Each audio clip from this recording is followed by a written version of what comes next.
अविनाश सुबह समय पर नहीं उठा तो उसकी पत्नी संस्कृति को चिंता हुई। उसने अविनाश को उठाते हुए उसके माथे पर हाथ रखा। अविनाश का माथा तप रहा था। संस्कृति घबरा उठी। अविनाश को तेज बुखार था। 2 दिन से वह खांस भी रहा था।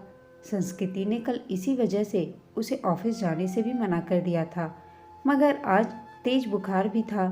उसने जल्दी से अविनाश को दवा खिलाकर माथे पर ठंडे पानी की पट्टी रखी।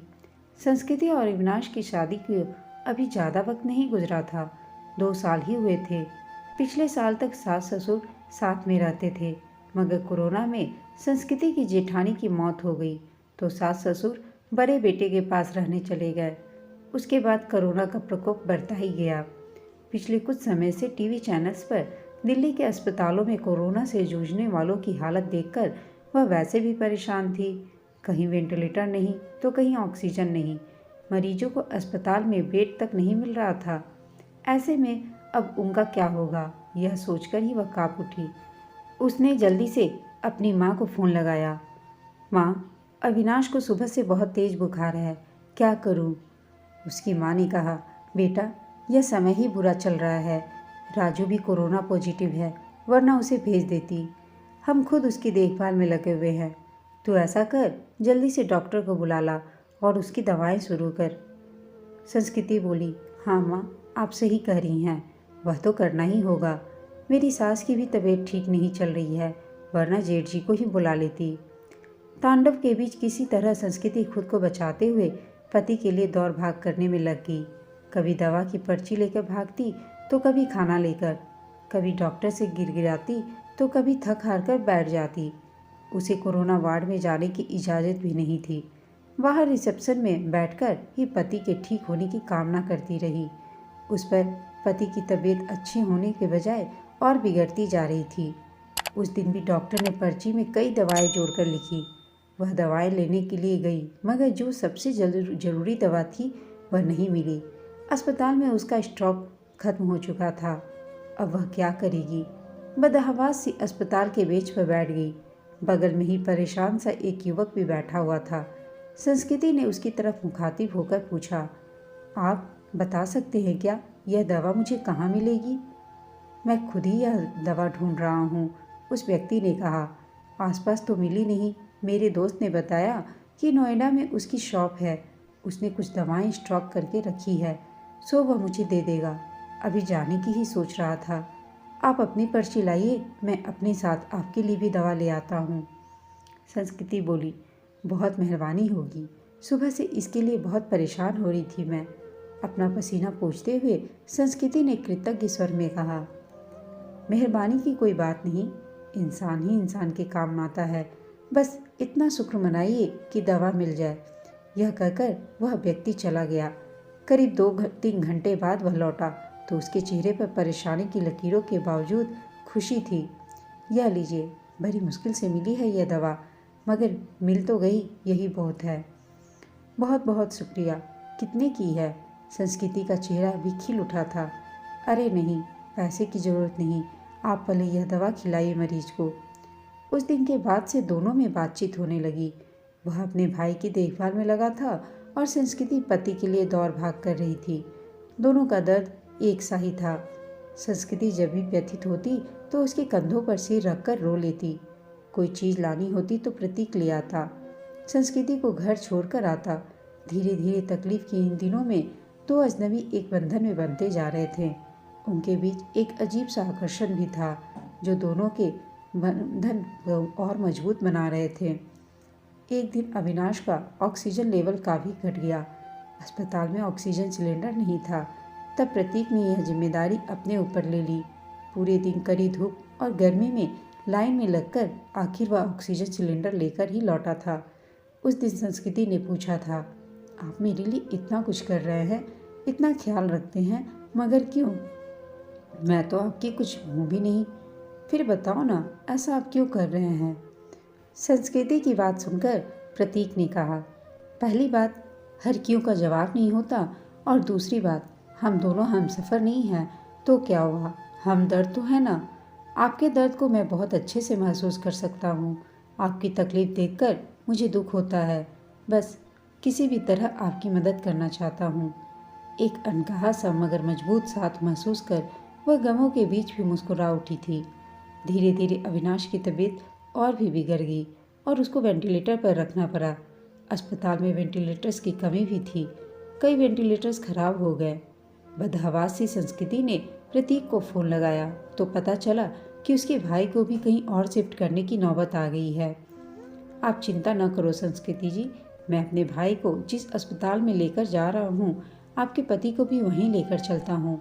वहाँ वेंटिलेटर की सुविधा है और डॉक्टर्स भी अच्छे हैं। प्रतीक ने उसे ढांढस बंधाया और फिर जल्दी ही शिफ्टिंग की सारी व्यवस्था करा दी। शाम में जब निपट गया तो प्रतीक का हाथ पकड़कर संस्कृति रूंधे स्वर से इतना ही कह सकी, आप नहीं होते तो पता नहीं क्या होता। प्रतीक ने कहा, मैं नहीं होता तो कोई और होता। अच्छे लोगों की मदद के लिए कोई न कोई आ ही जाता है। ऐसा नहीं है प्रतीक जी, मैंने अपने दोस्तों, पड़ोसियों और परिचितों को सबको देख लिया। इस कठिन समय में कोई भी मेरा साथ खड़ा नहीं है। केवल आप हैं जिसे 4 से 6 दिन पहले तक मैं जानती भी नहीं थी। आज लगता है ऐसे आपके बिना रह ही नहीं सकती हूँ। उसकी बात सुनकर प्रतीक ने एक अलग ही नज़र से संस्कृति की तरफ देखा और फिर मुस्कुराकर चला गया। संस्कृति के दिल में अजीब सी बेचैनी होने लगी। वह सोचने लगी कि प्रतीक का साथ इस परेशानी के समय में कितना सुकून दे जाता है। अस्पताल में मरीजों के रिश्तेदारों की भागदौड़ और परेशानियों के बीच भी चंद लम्हे वह प्रतीक के बारे में सोचती रह गई। इसी तरह 2-3 दिन और गुजर गए। अविनाश का हालत काफ़ी गंभीर थी। फिर एक दिन सुबह सुबह संस्कृति को सूचना मिली कि उसके पति की मृत्यु हो गई है। एक पल में संस्कृति को लगा जैसे वह अधूरी रह गई, उसका सब कुछ छिन गया। प्रतीक ने जितना हो सका उसे धैर्य बंधाया। कोरोना की वजह से वह पति के शव को घर भी नहीं ले जा सकी थी। लॉकडाउन लगा हुआ था, घर वालों का आना भी कठिन था। ऐसे में उसे समझ नहीं आ रहा था कि पति को अंतिम विदाई कैसे दे। इस वक्त भी प्रतीक ही उसके काम आया। मुश्किल ही की इस घड़ी में सबसे पहले उसने संस्कृति को शांत कराया, फिर उसके पति को शमशान तक ले जाने का सही से इंतजाम कराया। संस्कृति के साथ वह शमशान तक गया, फिर संस्कृति को उसके घर छोड़ने आया। संस्कृति लगातार रो रही थी, उसके हाथ पैर कांप रहे थे। प्रतीक समझ रहा था कि उसकी तबीयत खराब है, वह अकेली है, सो अपने खाने पीने को लेकर लापरवाह रहेगी तो और तबीयत उसकी खराब हो जाएगी। तब प्रतीक ने खुद को संभाला और संस्कृति को भी संभालते हुए उसके खाने पीने का कुछ इंतजाम किया। संस्कृति के साथ खुद भी बैठकर उसने चाय पी। फिर संस्कृति को बहुत ही उसने ढांढस बंधाया, समझाया। संस्कृति को खाना खिलाकर उसके लिए सब्जी, फल, दूध आदि का इंतजाम कर और सांत्वना देकर वह वापस लौट गया। 2-3 दिनों के बाद जब संस्कृति थोड़ी सामान्य हुई और पति की मौत के सदमे से उभरी तो उसे प्रतीक की याद आई। प्रतीक उसके लिए अपनों से बढ़कर बन चुका था, मगर उसे पता नहीं था कि वह कहाँ रहता है, क्या जॉब करता है। बस एक फ़ोन नंबर था। उसने फ़ोन मिलाया तो नंबर भी बंद आ रहा था। संस्कृति घबरा उठी। वह प्रतीक से संपर्क करना चाहती थी, मगर ऐसा हो ना सका। 2-3 घंटे वह लगातार फ़ोन ट्राई करती रही, मगर फ़ोन बंद ही आ रहा था। अब उससे रहा नहीं गया। कुछ सोचकर वह उसी अस्पताल में पहुंची जहां उसके पति और प्रतीक का भाई एडमिट थे। वह रिसेप्शन एरिया में घूम घूम कर प्रतीक को खोजने लगी, क्योंकि अक्सर दोनों वहीं बैठा करते थे।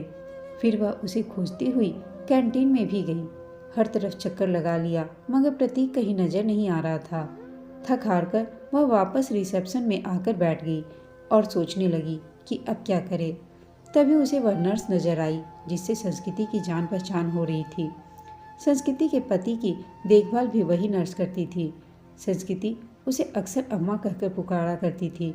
नर्स ने प्रतीक को भी उसी के साथ कई बार देखा था। संस्कृति दौड़कर नर्स के पास गई। दुखी स्वर में नर्स ने कहा, सॉरी बेबी, तुम्हारे पति को हम बचा नहीं पाए। जो लिखा था वह तो हो गया। संस्कृति बोली, पर यह बताओ अम्मा, आपको प्रतीक याद है जो अक्सर मेरे साथ होता था? उसके भाई का इलाज चल रहा था। हाँ बेबी, उसके भाई की भी मृत्यु हो गई है। वह खुद भी एडमिट है, उसे भी कोरोना है। और जानती हो बेबी, वह तेरे पति वाले बेड पर ही है, बेड नंबर 125। सच अम्मा, आप उसे पहचानती हो ना? हाँ बेबी, पहचानती हूँ। तेरी बहुत हेल्प करता था, पर अब उसकी हेल्प करने वाला कोई नहीं है, अकेला है वह। संस्कृति बोली, मैं हूँ ना अम्मा, अब उसके लिए किसी भी चीज़ की ज़रूरत पड़े तो मुझे बताना, मैं उसके अटेंडेंट के रूप में अपना नाम लिखवा देती हूँ। नर्स बोली, ठीक है, मैं तुझे बताती हूँ। इसके बाद संस्कृति पूरे मन से प्रतीक की सेवा में लग गई। उसके लिए घर का खाना, फल, दवाएं वगैरह लेकर आना, उसकी हर जिम्मेदारी अपने ऊपर लेना, डॉक्टरों से उसकी तबीयत की हर वक्त जानकारी लेते रहना, जैसे काम वह पूरे उत्साह से कर रही थी। इस बीच प्रतीक की हालत बिगड़ी और उसे आईसीयू ले जाने की ज़रूरत पड़ गई। इसके लिए अस्पताल के क्लर्क ने संस्कृति को आगे एक फॉर्म भराया। उसमें मरीज के साथ क्या संबंध है यह लिखकर हस्ताक्षर करना था। संस्कृति कुछ पलों के लिए सोचती रही कि वह क्या लिखे। फिर उसने उस खाली जगह पर पत्नी लिखकर साइन कर दिया।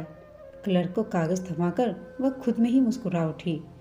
2-3 दिन आईसीयू में रहकर प्रतीक की हालत में सुधार हुआ और उसे कोविड वार्ड में वापस शिफ्ट कर दिया गया। 7 से 8 दिनों तक लगातार सुधार होने और रिपोर्ट निगेटिव आने के बाद प्रतीक को डिस्चार्ज भी कर दिया गया। इतने दिनों तक संस्कृति ने भी अपना खाना पीना और नींद भूलकर दिन रात प्रतीक की सेवा की थी। डिस्चार्ज वाले दिन वह बहुत खुश थी। उसने सीधा अपने घर के लिए कैब बुक किया और प्रतीक को अपने घर ले गई।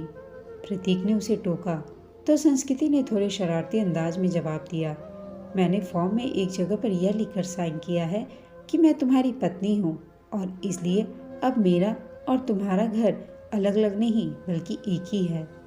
मगर संस्कृति, लोग क्या कहेंगे? प्रतीक ने पूछा।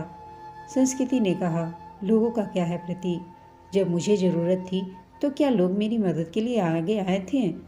नहीं ना, उस वक्त तुमने मेरा साथ दिया, अब मेरी बारी है, इसमें गलत क्या है? तुम थोड़े ठीक हो जाओ, फिर सोचेंगे कि क्या करना है।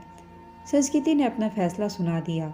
करीब 10 दिन बाद संस्कृति ने जी भर कर प्रतीक का ख्याल रखा। हर तरह से उसकी सेहत पहले की तरह बनाने और खुश रखने का प्रयास करती रही। संस्कृति एक संयुक्त परिवार से संबंध रखती थी। ससुराल में धन संपत्ति की कमी नहीं थी और यह घर भी पति के बाद उसी के नाम हो चुका था। पति ने उसके लिए काफ़ी संपत्ति और गहने भी छोड़े थे। बस एक हमसफ़र की ज़रूरत थी जिसे प्रतीक पूरा कर सकता था। उस दिन शाम में संस्कृति ने प्रतीक के हाथों को थाम कर कहा, जो बात मैंने अनजाने ही उस फॉर्म में लिख दिया था प्रतीक, क्या हम उसे हकीकत का रूप नहीं दे सकते? क्या मैं तुम्हें अपने हमदर्द के साथ साथ एक हमसफ़र के रूप में भी स्वीकार कर लूँ? मुझे लगता है संस्कृति कि अब यह बात कहना फिजूल है, प्रतीक बोला। संस्कृति ने पूछा, क्या मतलब? मतलब यह कि तुम ऑलरेडी मेरी हमदर्द और हमसफ़र बन चुकी हो। हम हमेशा साथ रहेंगे। तुमसे बढ़कर कोई और मेरा ख्याल नहीं रख सकता। यह कहकर प्रतीक ने संस्कृति को गले से लगा लिया।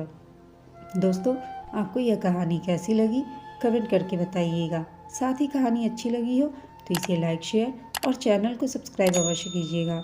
कहानी सुनने के लिए आप सबका धन्यवाद।